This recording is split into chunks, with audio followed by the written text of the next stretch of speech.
Hello and welcome. जोहार, नमस्कार। मैं एम एस सर की पाठशाला में आप सभी का हजारों बागों के नगरी से तहे दिल से स्वागत करता हूँ। रख हौसला वो मंजर भी आएगा, रख हौसला वो मंजर भी आएगा, प्यासे के पास चल के समुंदर भी आएगा। ओ मंजिल के मुसाफिर, तू थक कर ना बैठ, तुझे मंजिल भी मिलेगा और मिलने का मजा भी आएगा। तो चलिए संघर्ष करते, पसीना बहाते। आज क्लास 10 की सामाजिक विज्ञान की जो अर्थशास्त्र की पुस्तक है, पाठ एक विकास जो चैप्टर है, उससे कुछ महत्वपूर्ण क्वेश्चंस लाए। कुछ पार्ट भाग 1, भाग 2, भाग 3 करके आएगा आपके पास। तो आज भाग 1 पे मुख्यतः फोकस जो किया गया है वो है प्रति व्यक्ति आय से संबंधित बातों पे। प्रति व्यक्ति आय क्या है यहाँ जानेंगे, प्रति व्यक्ति आय को ज्ञात कैसे करेंगे। कुछ क्वेश्चंस भी देखिए मैं लेकर के आया हूँ। आपकी एग्जाम में जिस प्रकार के क्वेश्चन आने की संभावना है, लगभग हर एक प्रकार के क्वेश्चन प्रति व्यक्ति आय से मैंने लाने का प्रयास किया। यहाँ तक कि मैं आपको यहाँ आज बताऊंगा कि ब्रिटेन वुड्स की जुड़वा सम्मेलन किसे कहते हैं। ब्रिटेन वुड्स की जुड़वा संतानें किसे कहते हैं, सम्मेलन हुआ था उसकी जुड़वा संतानें किसे कहते हैं, यह भी हम लोग जानने का प्रयास करेंगे। तो चलिए देखते हैं ब्रिटेन वुड्स की जुड़वा संतानें या प्रति व्यक्ति आय जो भी हो, देखते हैं। पहला क्वेश्चन है कि लोगों के विकास का अर्थ किस प्रकार के होते हैं। विकास का मायने हर एक व्यक्ति का अपना अपना अलग होता है। अमीर व्यक्ति अपना अलग विकास का मायने निकालता है, गरीब व्यक्ति अलग निकालता है, भूमिहीन व्यक्ति अलग निकालता है। तो कहने का मतलब है कि हर एक व्यक्ति का विकास के मायने या अर्थ अलग अलग हो सकते हैं। इसका ऑप्शन देखते क्या है, क्या सामान्य होगा? तो नहीं, सभी व्यक्तियों का विकास का मायने अलग अलग होता है। सामूहिक होगा? नहीं। भिन्न होगा? हाँ। ऑप्शन नंबर 3 कि प्रति सभी का विकास के मायने अलग अलग होते हैं। लोगों के विकास के लक्ष्य खाली स्थान होते हैं। तो लगभग क्वेश्चन दोनों टैली कर है, लेकिन थोड़ा सा अंतर है।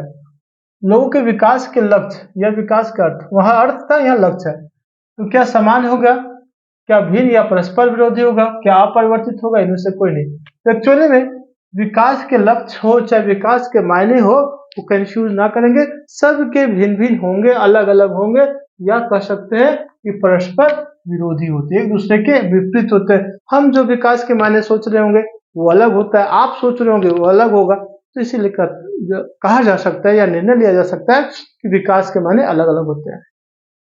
चलो अगले क्वेश्चन की ओर चलते हैं। भूमिहीन ग्रामीण मजदूरों के लिए विकास का लक्ष्य क्या होता है? तो भूमिहीन कौन? जिनके पास अपना भूमि नहीं होता, उन्हें भूमिहीन कहते हैं। अब ग्रामीण मजदूर की बात हो रही है, उनके विकास के मायने क्या होंगे? तो रोजगार और बेहतर मजदूरी। सही बात है कि वे चाहेंगे मेरे पास तो काम नहीं है तो रोजगार मिले, मुझे काम भी मिले तो अच्छा पेमेंट भी मिले, बेहतर रोजगारी मिले, मजदूरी मिले। स्थानीय स्कूल में बच्चों की उत्तम शिक्षा, यह भी सोच रहा है कि हमारे बच्चे अच्छे पढ़े। कोई सामाजिक भेदभाव ना हो। सही बात है कि वह हर कोई चाहता है कि समाज में किसी के साथ कोई भेदभाव ना हो, चाहे छोटा हो बड़ा। इसका ऑप्शन नंबर इनमें से सभी सही है। क्यों? क्योंकि रोजगार और बेहतर मजदूरी सही बोलता है। स्थानीय स्कूल में बच्चों की उत्तम शिक्षा, ये भी ठीक है। कोई सामाजिक भेदभाव ना हो, ये भी ठीक है। तो इनमें से सभी चाहता है। एक उद्योगपति के लिए विकासात्मक लक्ष्य क्या हो सकते हैं? तो विकास के मायने अलग अलग होते हैं, उद्योगपति के भी विकास के लक्ष्य अलग हो सकते हैं। तो देखते हैं ऑप्शन में क्या बोला है। क्या बेहतर मजदूरी पाना? भाई उद्योगपति की बात हो रही है, बेहतर मजदूरी तो नहीं हो सकता, ऑप्शन कट गया। फसल का उचित मूल्य पाना, ये इससे को क्या मतलब लगा हुआ है? और अधिक बिजली प्राप्त करना, हाँ ये हो सकता है कि उद्योगपति चाहेंगे जितनी अधिक बिजली मिले, और यहाँ तक वह भी चाहेगा कि जितना सस्ता दर पे मिले या फ्री भी मिल सकते, या जब सब्सिडी मिल जाए, तो वैसे उसके मायने होते हैं विकास के। अब नेक्स्ट क्वेश्चन, क्वेश्चन नंबर 5। किसी देश की राष्ट्रीय आय को उसकी कुल जनसंख्या से भाग देने पर निम्नलिखित में से क्या प्राप्त होता है? तो इसको एक फार्मूला के तहत हम लोग बना सकते हैं। राष्ट्रीय आय, किसी देश की राष्ट्रीय आय को, मतलब देश की राष्ट्रीय आय हो गया, उस राष्ट्रीय आय को हम लोग क्या करें, भागा दे रहे हैं किससे? उसकी कुल जनसंख्या से, मतलब उस देश की कुल जनसंख्या से। तो क्या प्राप्त होगा? किसी देश की राष्ट्रीय आय को जब उस देश की कुल जनसंख्या से भाग देते हैं तो प्रति व्यक्ति आय, सकल घरेलू उत्पाद, मानव विकास सूचकांक या सकल राष्ट्रीय उत्पाद। इसका सही जवाब होगा प्रति व्यक्ति आय। अब आपको ध्यान रखना है कि प्रति व्यक्ति आय या औसत आय दोनों एक ही होता है। प्रति व्यक्ति आय और औसत आय में आप कंफ्यूज ना करेंगे, दोनों एक ही होता है। लेकिन जब आपको पूछेगा कि औसत आय क्या होता है, तो वही लिखेंगे कि किसी देश की राष्ट्रीय आय, कुल आय को उस देश की कुल जनसंख्या से भाग देने पर जो प्राप्त होती है उसे औसत आय भी कहते हैं, उसे प्रति व्यक्ति आय कहेंगे। प्रति व्यक्ति आय पूछेगा तो प्रति व्यक्ति आय बताना है, औसत आय पूछेगा तो औसत आय बताना है। चलो मैं एक क्वेश्चन लेके आया हूं मैं। मान लीजिए ए नाम का एक देश है, ए नाम का एक देश है, उसकी कुल आय 1,52,000 है। मान लीजिए उसकी एक वर्ष की कुल आय 1,52,000 है और इसकी कुल जनसंख्या 1,000 है। तो कुल जनसंख्या 1,000 है, तो पूछ रहा है कि उसकी औसत आय क्या होगी। कहने का मतलब पूछ रहे हैं कि उसकी प्रति व्यक्ति आय या औसत आय क्या होगी। तो चलो भाई देखते हैं। हमने एक फार्मूला बनाया था कि राष्ट्रीय आय को उस देश की कुल जनसंख्या से भाग देने पर प्राप्त होता है हमें वह प्रति व्यक्ति आय है। तो यहाँ आया 1,52,000 और लोगों की संख्या 1,000 है, तो 3 0 कट गया तो बचा कितना है 152। तो हमारा आंसर क्या होगा 152। ये रहा ऑप्शन नंबर बी। तो उसकी औसत आय या उस देश की औसत आय क्या होगी 152, या कह सकते हैं कि उस देश की प्रति व्यक्ति आय 152 होगी। वही फॉर्मूला को मैंने ऐसा लिखा है कि देश की कुल आय को जब भागा दिया जाता है देश की कुल जनसंख्या से तो क्या प्राप्त होता है, तो देश की कुल आय भागा देश की कुल जनसंख्या बराबर प्रति व्यक्ति आय। बिल्कुल सही बात है। औसत आय, हाँ क्यों नहीं, दोनों एक ही नाम है, दोनों एक ही चीज का नाम है, भले नाम अलग अलग तरीके से पुकारा जाता है। तो पर कैपिटल इनकम, एवरेज इनकम दोनों सेम है और घन नंबर दोनों, घन नंबर इनमें से कोई नहीं। इसका आंसर होगा दोनों दोनों। चलिए अगला क्वेश्चन, फिर एक मैथ लेकर आया हूं मैं। मान लीजिए कि किसी देश में 4 परिवार है, तो परिवारों की संख्या कितनी है 4। अब इन परिवारों की प्रति व्यक्ति आय 5,000 है, तो प्रति व्यक्ति आय हो गया 5,000। अब इसको क्या करना है, 5,000 को 4 से गुना करना है। क्यों भाई, तो पता चल जाएगा उस परिवार की कुल आय। क्या पता चलेगा, परिवार की कुल आय। 4 परिवार है ना, तो चारों परिवार की कुल आय कैसे पता चलेगा, जो है एक का जो है उसमें से 4 से गुना कर दिए। 4 परिवार और एक परिवार का 5,000, दोनों को गुना कर दिए तो आया 20,000 रुपये। अब प्रश्न इसमें, अगर परिवारों की आय क्रमशः एक परिवार की आय 4,000, दूसरे का 7,000, तीसरे का 3,000, तो चौथे का कितना होगा। भाई कुछ कोई बड़ी क्वेश्चन नहीं है, इसको क्या कीजिए 4,000, 7,000 और 3,000 तीनों को ऐड कर दो तो कितना आएगा 14,000, और आपको घटा देना है 14,000 इसमें, तो आ जाएगा 6,000। यहाँ 6,000 आएगा। तो ऑप्शन 1 2 3 छठा नंबर, चौथा नंबर में है 6,000। इस प्रकार के क्वेश्चंस भी आपको पूछ सकते हैं, तो आप घबराएंगे नहीं, चिंता ना करेंगे। समस्या होगी तो कमेंट करेंगे, मैं फिर आपको अगले वीडियो में समाधान करूंगा। मैथ पुनः एक और लाया गया। यदि एक देश की प्रति व्यक्ति आय 500 रुपया है, एक देश की प्रति व्यक्ति आय कितना है 500 रुपया, या औसत आय कह सकते हैं, तथा जनसंख्या 5,000 है, तो उस देश की कुल आय कितनी होगी। तो देखिए मैंने क्या निकाला फॉर्मूला, यहाँ राष्ट्रीय आय उस देश की कुल जनसंख्या बटा कुल आय, है ना।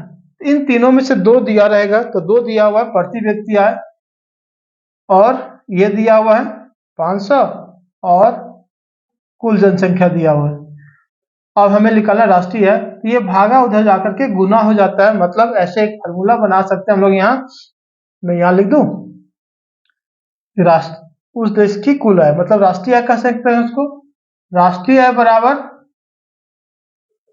बराबर क्या होगा, कुल आय को गुना कर देना है उस देश की कुल जनसंख्या से, गुना कर दीजिए कुल जनसंख्या से। तो कुल आय गुना कुल जनसंख्या, कुल आय कितना प्रति व्यक्ति आय यहाँ लिख दीजिए प्रति व्यक्ति आय गुना कुल जनसंख्या। तो प्रति व्यक्ति आय हमारा 500 है, 500 में गुना करेंगे 5000। राष्ट्रीय आय निकालने के लिए प्रति व्यक्ति आय जो है उसको कुल जनसंख्या से गुना कर दिए, तो 25 हो जाएगा, और 1 2 3 4 5 को 0। तो देखिए ढूंढिए option number A B C D में है किसमें 25 लिखा हुआ है, 25 3 गो में है, 1 2 3, बी नंबर ऑप्शन तो नहीं होगा, लेकिन 5 0 किस में है, तो ऑप्शन नंबर ए ये रहा। तो ध्यान रखना है इस प्रकार के कोई भी क्वेश्चन इसी फॉर्मूले से सिर्फ घुमा घुमा करके आपको पूछ सकता है, 2 को दिया रहेगा तीसरा निकाल सकते हो। ध्यान रखना ये बेस फॉर्मूला है और इसके आधार पर सारे क्वेश्चंस बन जाएंगे। सामान्यतः किसी देश का विकास किस आधार पर निर्धारित किया जाता है? अगर जनरली देखा जाए तो किसी देश की विकास को निर्धारित करना है तो किसको बेस मानेंगे, किसको लेंगे? तो निर्धारित करने के लिए कुछ तो होगा, तो प्रति व्यक्ति आय हो सकता है, बिल्कुल। औसत साक्षरता दर हो सकता है, बिल्कुल।